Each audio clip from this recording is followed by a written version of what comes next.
Quand nous venons sur la terre, Dieu place en chacun sa destination. Quand nous venons sur la terre des humains, Dieu place en chacun sa destination.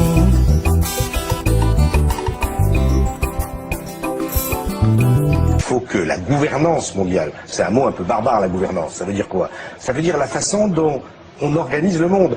Aux États-Unis, à l'Europe, à l'ensemble des pays de la planète, de se doter d'une gouvernance mondiale dont nous voyons aujourd'hui qu'elle est essentielle. Tant de donner un nouveau visage à la mondialisation, tant de construire un nouvel ordre mondial. Alors jamais la nécessité d'un nouvel ordre international n'a paru aussi nécessaire autour de trois principes que nous portons depuis des années. Les socialistes, mais pas simplement les socialistes. Tous ceux qui ont une conception multilatérale.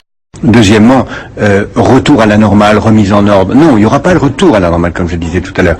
On va aller vers un monde radicalement nouveau, des technologies nouvelles, un rapport de pouvoir nouveau. Les États-Unis ne seront plus la première puissance du monde qui gouvernera le monde, qui ne voudra même plus gouverner le monde. Il faudra soit accepter un désordre général, soit mettre en place un ordre planétaire avec un gouvernement mondial, avec une sorte de monnaie mondiale, comme on l'a fait pour l'Europe.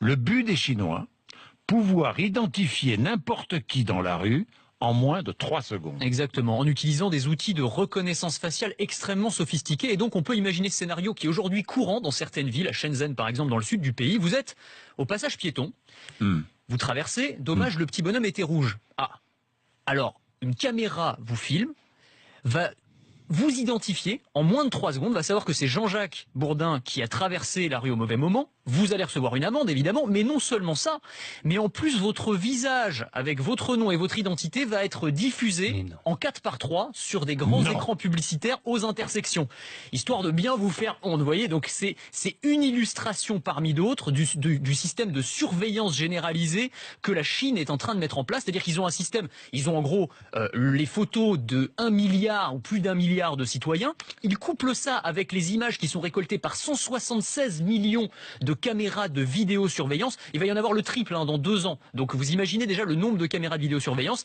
et on va pouvoir à partir de ça identifier n'importe qui, identifier un suspect dans une foule, parce qu'évidemment ils mettent en avant les raisons de sécurité, mais on voit bien les dérives. On se sert même de la reconnaissance faciale pour contrôler la quantité de papier que chacun a le droit d'utiliser dans les toilettes publiques. Oui, c'est pour vous dire jusqu'où ça va. Dans certaines toilettes publiques, dans les parcs de Pékin, vous avez un système avec une caméra, et donc le distributeur de papier toilette va vous délivrer, quand il vous reconnaît, donc il reconnaît que c'est Anthony Morel, il va vous donner ça, c'est-à-dire 60 cm de papier toilette. Je vous en ai tiré 60 cm exactement pour que vous voyez un petit peu ce à quoi vous avez droit. Donc c'est votre petit quota, et une fois que vous avez votre quota, eh bien c'est terminé. Alors ça c'est assez dingue. C'est la dernière brique, mais alors c'est peut-être la plus folle. C'est une sorte, un peu comme si vous aviez un permis à un point, mais qui régit l'ensemble de votre vie. Donc chaque citoyen va se voir attribuer une note entre 350 et 950, et cette note elle va évoluer en fonction de tout un tas de critères. Alors ce que vous faites dans la vie réelle, par exemple, si vous avez bien payé vos impôts à temps, là vous avez une meilleure note. Si vous avez eu une amende de stationnement, la note va baisser un petit peu. Et puis, est-ce que vous faites sur Internet, ce que vous publiez sur les réseaux sociaux, si vous avez des mauvaises fréquentations sur les réseaux sociaux, là votre note va baisser.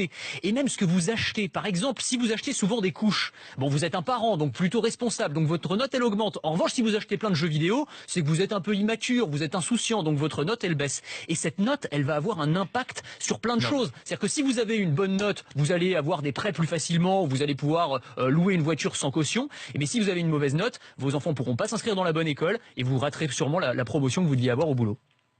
C'est effrayant ce que vous nous dites. Voilà, à l'horizon 2000, je vais système de notation. rester dans mes Cévennes.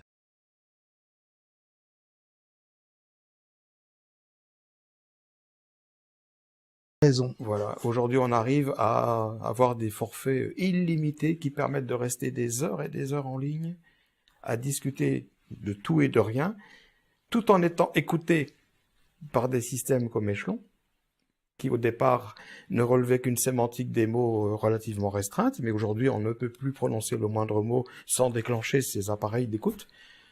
Donc, au bout du compte, on est écouté totalement.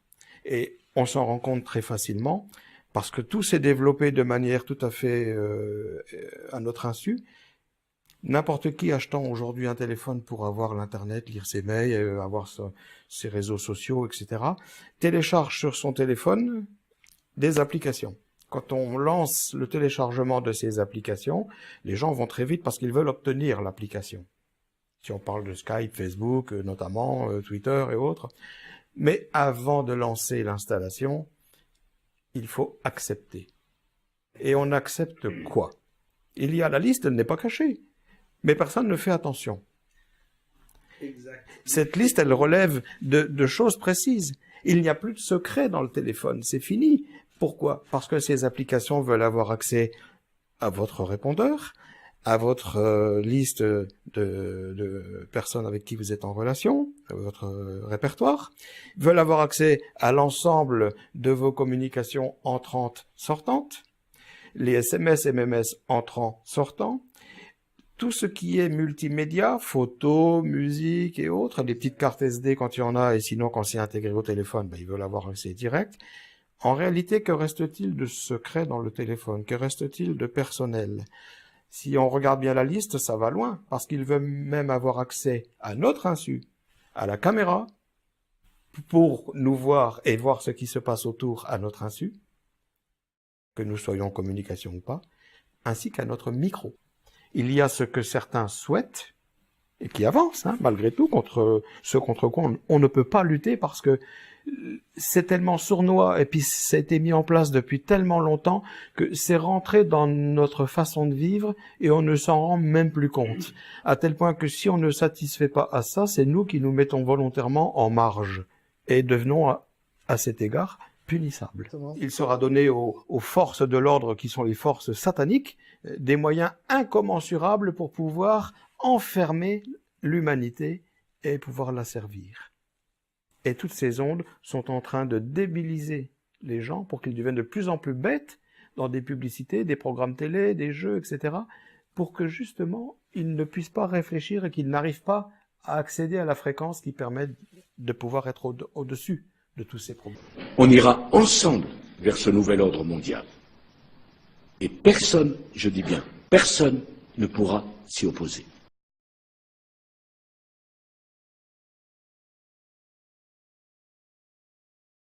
Le Novus Ordo Seclorum, c'est le nouvel ordre mondial. Quel est l'objectif poursuivi par le franc-maçon dans le nouvel ordre mondial avec les Baphomet? 5 objectifs. Le premier, la séduction par le sexe et par l'argent. C'est-à-dire, nous avons le premier groupe de gens qui dirigent le monde entier, on les appelle le Bilderberg. Ils sont au nombre de 500. C'est ce qui provoque les crises financières. Tout ça, c'est artificiel.